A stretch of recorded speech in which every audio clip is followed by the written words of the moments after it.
आज हम आपको शेयर करेंगे गेहूं के आटे और मूंग दाल से बनी खस्ता नमकीन की रेसिपी जो बहुत ज़्यादा परतदार होती है, चटपटी होती है और इसे एक बार बना करके आप महीनों खा सकते हैं, स्टोर करके रख सकते हैं। बहुत ही बढ़िया बनती है। तो रेसिपी स्टार्ट करने से पहले hello friends, welcome to my channel Silas kitchen में आप सभी का बहुत बहुत स्वागत है। तो चलिए नमकीन रेसिपी बनाना स्टार्ट करते हैं। तो देखिए फर्स्ट तो मैं यहाँ पर मूंग ली हूँ और इस मूंग को मैंने 2 घंटे पहले पानी में डाल करके रख दिया था ताकि अच्छे से ये भीग जाए, सूख जाए। और आप इसे जल्दी भिगाना चाहें तो इसे थोड़ी सी गुनगुने पानी में 1 घंटे के लिए डाल दें। ये फटाफट से भीग जाता है, फूल जाएगा और पीसने के लायक हो जाता है। तो ये अच्छे से मैंने भिगा लिया है 2 घंटे पहले और इसका जो पानी था मैं 2 पानी धो करके और छान ली हूँ।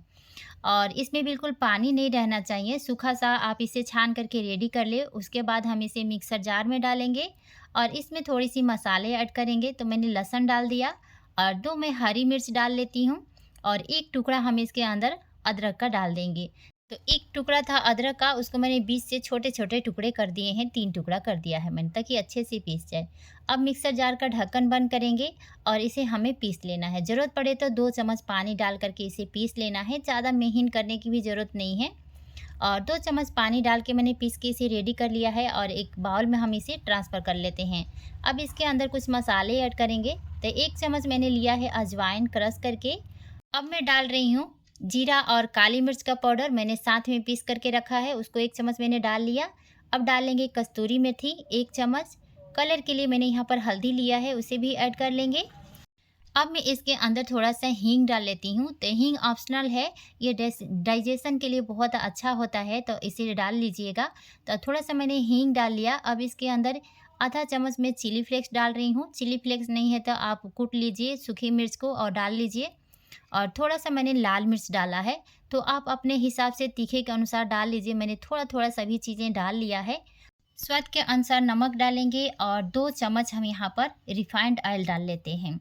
तो 2 बार मैं करके इसे डाल लूँगी, थोड़ा-सा अभी रख लेती हूँ। पहले हम इसके अंदर गेहूँ के आटा डालेंगे। तो 1 कप मैंने यहाँ पर गेहूँ का आटा लिया है और आधा कप मैंने यहाँ पर सूजी लिया है। तो देखिए बड़ा कप है, 1 कप मैंने आटा डाला और छोटे कप से यानी कि आधा कप मैंने यहाँ पर सूजी लिया है। सूजी को मैंने मिक्सर जार में डाल करके महीन कर लिया है, बारीक कर लिया है, उसको ऐड कर लेंगे। अब सभी चीज़ों को हम इस तरह से अच्छे से आटा गूँथेंगे।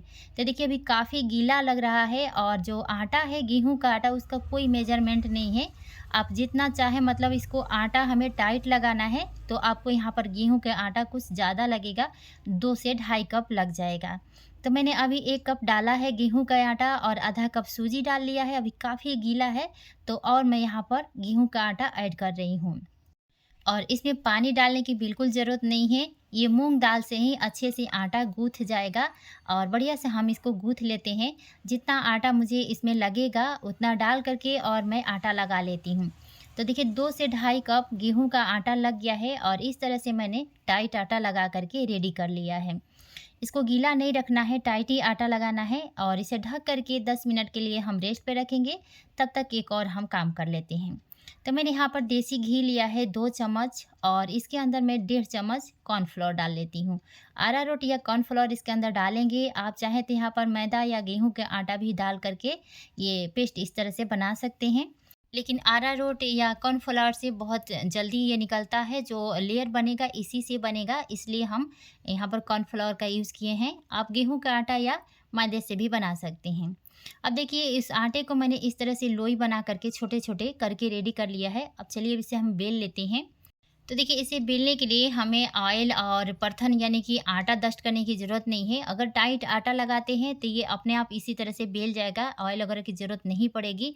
अगर ज़रूरत पड़ती है तो थोड़ी-सी ऑयल इस पे ग्रीस कर लें बेलन और चॉपिंग बोर्ड के ऊपर, वैसे ज़रूरत नहीं पड़ती है टाइट आटा लगाते हैं तो। और इस तरह से हमें रोटी के जैसे इसे बेल लेना है और काफ़ी फिसल रहा है चॉपिंग बोर्ड हमारा। तो कोई बात नहीं, चलिए इसी तरह से हम बेल लेंगे और जितनी मैंने लोई बना करके रखी है सभी को इसी तरह से रोटी की जैसे मैं बेल लूँगी। और इसकी थिकनेस देख सकते हैं किस तरह का है, ज़्यादा ना मोटा है और ना ही पतला है। अब उसके ऊपर हमने जो कॉर्नफ्लोर और घी का पेस्ट बनाया था उसको लगा लेंगे और बढ़िया से इस तरह से हाथों से फैला लेंगे सभी तरफ, किनारे से लेके बीच में सभी तरफ बढ़िया से इस तरह से हमें लगा लेना है। इसी से ये लगाएंगे ना तो हमारी जो नमकीन बनेगी वो परतदार बनेगी और खुलेगी, उसके परत दिखेंगे, खुल के आएँगे और अच्छा बनेगा। और दूसरी रोटी के उसके ऊपर रखेंगे और फिर इस तरह से हमें दबा लेना है। दबाने की ज़रूरत नहीं है, अगर बड़ा छोटा लगता है ना तो उसको खींच करके फैला लीजिए। और फिर वही प्रोसेस, फिर से हम वही पेस्ट लगाएँगे और बढ़िया सी इस तरह से सभी तरफ फैला लेंगे और फिर से हम एक दूसरी रोटी इस पे रखेंगे।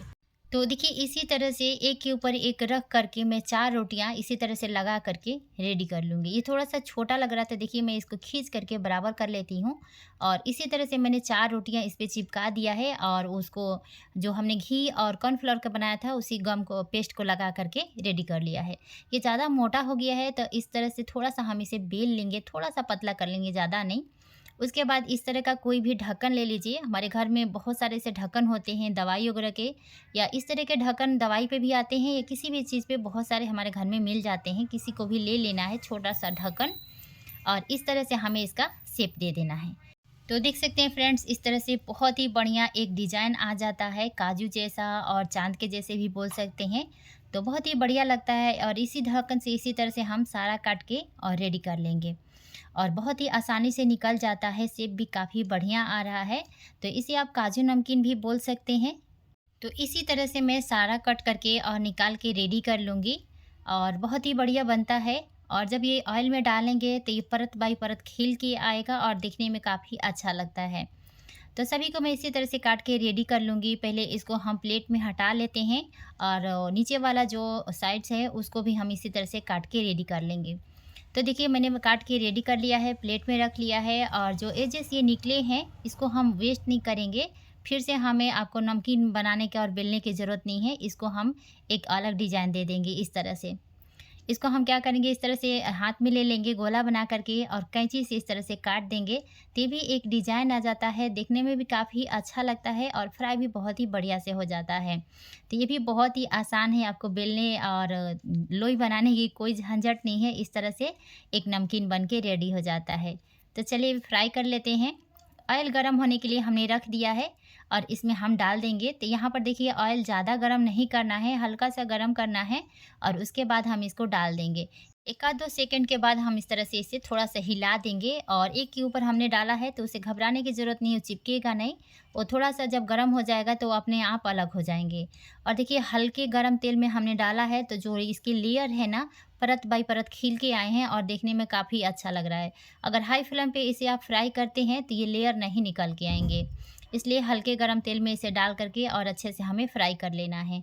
देख सकते हैं ये अच्छे से फ्राई हो चुका है। अब हम इसको निकाल लेते हैं और लेयर खिल के आया है तो उससे बहुत ही बढ़िया लग रहा है देखने में और जल्दी से ये फ्राई भी हो जाता है। जब लेयर खिल के आते हैं निकल के तो अंदर तक अच्छे से ऑयल जाता है और बढ़िया से फ्राई हो जाता है।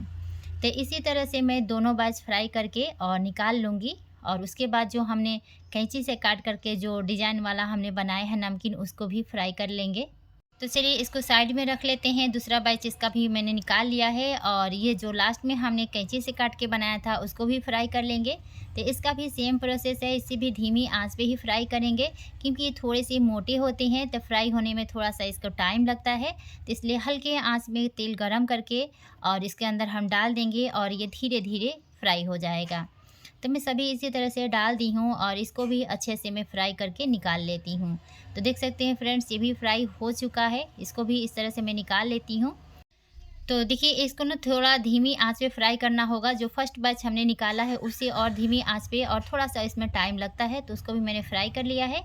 अब देखिए मैंने यहाँ पर रख दिया है और कितना अच्छा लग रहा है, जो इसके परते हैं ना बढ़िया से खिल के आए हैं।